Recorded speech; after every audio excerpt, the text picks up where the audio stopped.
Let me try to create Joy to the World with Bandlab, which is a free application. Now first, click on the drums track, click on record, and start playing.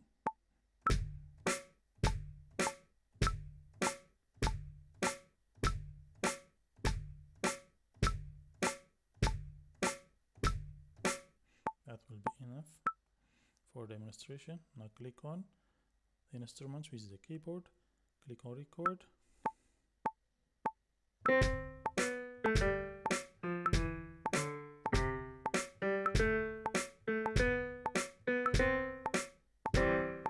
That will be enough for the demonstration. Now we can listen to the song.